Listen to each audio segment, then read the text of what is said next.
What's up, everyone? The castle here. About to explain some stuff. Alright, so, lots of terrain stuff getting into place. Got a lot of things going on. Got a lot of things on my mind, especially about the new game, everything like that, right?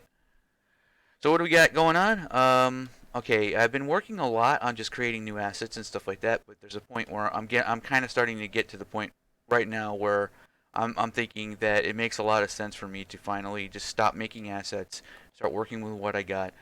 I mean, from um, from an aspect from an asset perspective, eh, I already have more assets now than even the first Revulsion already did before. Like the environments in the first Revulsion weren't really that varied. Okay, now I have more capability of doing interesting, outdoor spaces. I have more different, variations of wall textures and things of that nature that I didn't really have.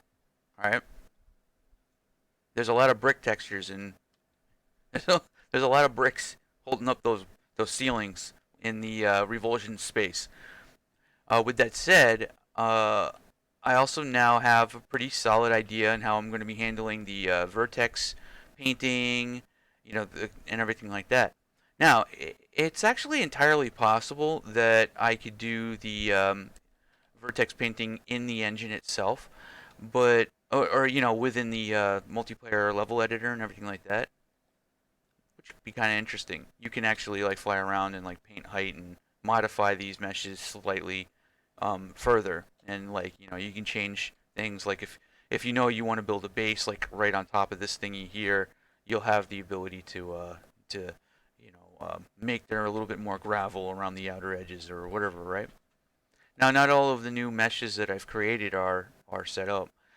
So with that said, I'm getting to the point now where I'm starting to think that I'm getting a little too focused on making new assets. There's still a few more things that I need to do. Like I need to make sure that there's a sky material. Actually, the sky in the first Revulsion already exists. I'm just going to use the first Revulsion sky anyway. Um, but I'm going to have to make sure that the crate and the barrel look like crates and barrels. Um, I'm going to have to make sure that oh shit. I mean, that the bars that I need to have set up are gonna look like bars that prevent you from like walking through the that one spot. Let's see. There's really not a lot left in terms of the assets that I'm going to need in order to be able to have enough left over to be able to actually build what I want to build. All right. Now I'm probably gonna have to go through and do a lot of vertex painting and stuff like that, which is actually really relaxing and totally awesome. I like the kind of it. There's minuses and pluses to building terrain in this way. See, this is not a terrain mesh. This is actually terrain being built just using lots of meshes that are really large. You have you have all different kinds of them too. Like, and once you do the painting on these things like this, you can just use it over and over again. And the Unreal 4 engine is a beautiful thing because it allows me to actually do the painting uh, in the end, in the editor, so I can actually see the textures and get the grass at just at just the right amount and everything like that, which is actually pretty cool, right? Now, maybe in the case of Revulsion, it kind of probably makes sense that I wouldn't have, green grass and stuff like that. I mean, I have a little bit of that going on. Revulsion's a little bit more, in the lava territory where everything's a little bit more fucked up and things like that. Um, a lot of this is actually being done with the new game in mind as well. But I want to begin thinking about rolling on to the full development of the next game as maybe at the end of next month. As soon as I'm done with Death Spiral and getting the editor integrated into the actual game itself, which I'm just gonna go ahead and fucking do it. I know it's gonna be a little bit confusing for some people because they're gonna see like multiplayer. Why can't I play the game in multiplayer? No, it's actually just going to be the editor in multiplayer, not the game. Um, but once it's integrated properly and everything like that, I want to be able to get things like the workshop integration and blah blah blah. I don't know how to get all that stuff set up, so I'm probably going to have to ask for help and everything like that. I'm going to really seriously have to start thinking about rolling on to the next game because I can't afford at this point in time to just keep developing Revulsion 1. I have to move on to the next game. And the next game, the way things are looking, the more I keep thinking about it, the more I keep considering, my ideas and my options and stuff. I don't even think it's going to be a lot like Revulsion because Revulsion is a straight up classic FPS in the classic FPS genre, whereas what I'm thinking about making is something that's more along the line of a crafty of a craft or survival style game that will include looter shooter aspects, which I think actually differentiates it even more.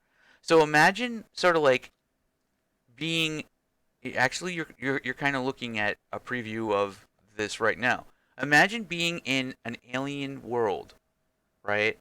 Not Earth, maybe Earth very far in the future, post-apocalyptic, but there's alien structures everywhere. There's you know what I mean? But everything's abandoned and destroyed. There's destroyed towns, there's destroyed villages, there's destroyed places. There's locations all over the world, all over the map that are, being slowly either inhabited by different factions or different locations or you know what I mean. And you are set in the world where it's your job to try and survive. And there are three different possible ways to play the game, where people are dependent on each other. So if somebody decides to play as a sentient, they're basically like Bastion from fucking um, Overwatch, right? A sentient is like a Bastion from Overwatch, whereas a transhumanist is basically um, like if you combine somebody like Zarya and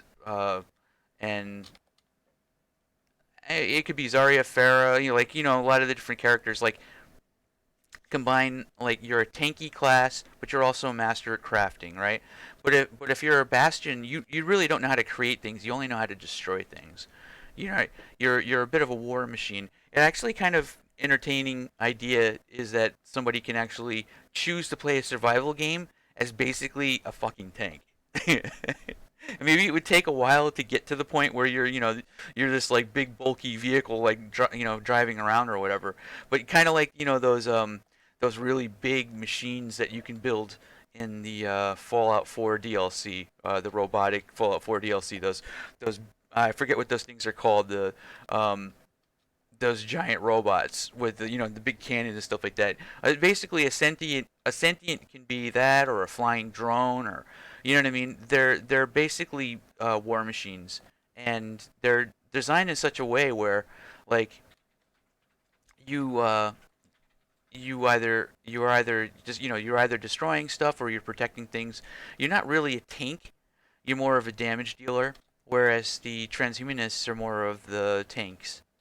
And then if you want to play as a true survival mode where it's absolute everything wants to kill you, there are tanks out there that want you, self-driving tanks that want to kill you. Um, Not only that, but acid rain and all kinds of crazy shit that'll be periodically happening, different weather patterns and things of that nature. Um, your job is to survive, and you have to find food. If you play as a human, your your biggest asset is the fact that you can build forts, that you can take one of these destroyed areas in the map in the world and actually build it into something. Whereas the transhumanists don't really care about building societies. They care more about building technology, and sentients only care about being told what to do and basically destroying things, finding targets and laying waste to them. And the sentients and the transhumanists rely on a stat called humanity, which is important for them because if they are not around humans enough, they begin to deteriorate. They begin to wonder why they even exist at all. They lose stats. So you want to be around humans, and humans are basically struggling the entire time. You have to be dependent on each other. There's a sort of concept here where you're you know you're you're experiencing a sort of open world survival aspect in a way that I don't think anyone else is really doing. It's like people are playing as these things where they have to play as the protectors and the destroyers in order to work together with the humans. Now, that doesn't mean that humans can't wield really badass guns and stuff like that.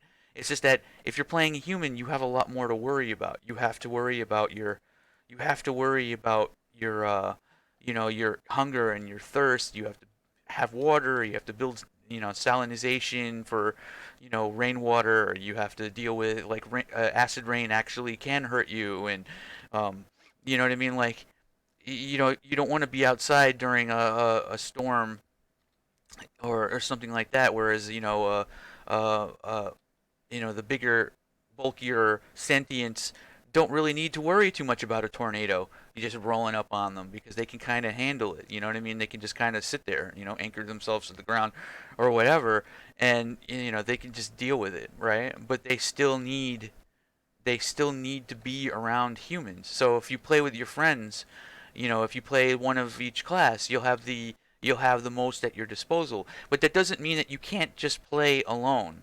That's one of the other things too. That's something that gets brought up. Is like, well, what if I just want to play as a sentient? What if I just want to play as a transhumanist? Like, does that mean I can't have any forts? No, I wanna explore the idea of having NPCs in towns and villages, where other NPCs actually take over different areas, or maybe you can encourage NPCs to take over an area, so you can have a village of humans if you really want to help you build your character as a sentient. So there's a lot of stuff like this. This don't fit with Revulsion at all. So the more I go down this road, the more I'm thinking about this path. I'm thinking that it actually makes sense that while it'll still include the looter shooter aspects, like your weaponry and your movement, you'll still be a bit faster. You'll still be a little bit, it still has a lot of the elements of a classic shooter. But I'm thinking I'm just gonna go ahead. I'm gonna go ahead and begin creating a open world survival game that isn't like any of the other open world survival games at all. This is a different type of. There's no zombies. I'm not fucking putting a zombie in this shit. Not even mindless mutants, unless maybe. If even in that particular case, you'd probably be dealing with what, brainwashed transhumanists or the Borg or some crazy shit like that. Mostly, what you'll be dealing with is the Scourge. The Scourge are partly responsible, or whatever happened, like a collective entity, sort of like the Borg or something like that, that have taken over certain areas, and they're basically evil, right? Um, I wonder how many people that'll piss off. But actually, I don't really care. But just be curious to see, what goes on with that. So basically, you're for one, you're not going to be just going down roads and seeing trees and plants in the same way. I kind of want everything to be, um, I don't know, kind of something that you might see in the first Unreal. You know what I mean? Sort of this alien world, right? Where there are these old alien structures and ancient things like that, and maybe you'll see structures that are kind of like this stuff over here. Um, uh, it's possible that I might not even use any of the assets that I've already created, just to be able to make maps for the first Revulsion. Like, these assets may not even be useful for that. But I mean, it does make sense that there would be like human structures. But you see, the thing is though, is that a lot of the areas will be areas that are fully interactable, and you'll be able to like build onto them or take them over. So if you find a little village that spawns, over in this one area, you'll be able to kind of take it over and turn it into something of your own, and it'll be very sci-fi. It's a very sci-fi environment. It's something that is it's not it's not like, zombies took over and now it's time to survive. It's not a zombie survival horror. It's more of a a sci-fi, a science fiction look into the idea of trying to stay alive on an alien planet and making connections, and driving ideas about what it's like when there are people who have given up their humanity and need to find their base again. You know what I mean? When you start to realize that, when everything exists is just, it's kind of like near automata, kind of, in a way, where it's like, well, why do we exist? I mean, the war continues on, and there's very few humans. Maybe we should be protecting the humans that are left over. Maybe we should be figuring out, like, how to keep them around, in order for us to maintain our humanity. Otherwise, we just sort of go off into infinity without fighting with each other and killing each other, and without just following prime directives, rather than trying to build a society, or rather than trying to build up. And you're gonna end up running into a lot of you'll end up running into a lot of different obstacles along the way, right? So the humans have it the hardest when it comes to this survival aspect. So you can play the game in different difficulties, basically. If you play as a sentient, you have kind of the easiest time because nothing can really mess with you that much.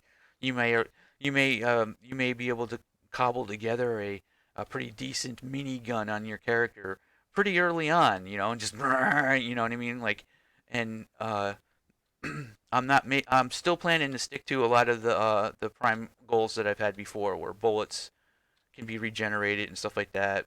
It's very sci-fi. In some ways, it'd be like the you find yourself next to a crashed ship. I know this is a little bit too close to Subnautica in some ways, but sort of like that. Playing as a human, you're going to experience, the hard mode, the hardcore mode, and playing as the other two classes, the transhumanists are sort of like medium. You still have things to worry about. You can mostly survive off of sunlight, though. All you have to do is just sort of sit there and, like, use an ability that, allows you to soak up sun rays or whatever, and you can sort of survive on that. Sentients can be 100% sunlight. They don't need water. They don't need any of that other stuff. So, all right, I'm gonna go ahead. I'm gonna end the video here. Um, yeah, all of that stuff I just said. I just went on a total brain dump. But yeah, that's pretty much what's on my mind. I want to be able to start rolling off of development on the first Revulsion in the next couple of months, and I want to begin a full development into this new idea that I have right now. And it's not going to just be a sequel to Revulsion, I don't think, anymore. I think it's actually a pretty different thing. It's a different beast, but it'll be really fun. And right now, what you're looking at is the very, very early, early, early beginnings of what the open world environment might look like, because it's going to be a lot of meshes, a lot of brought together meshes and things of that nature. So, um, it'll be a sci-fi world, something something really different.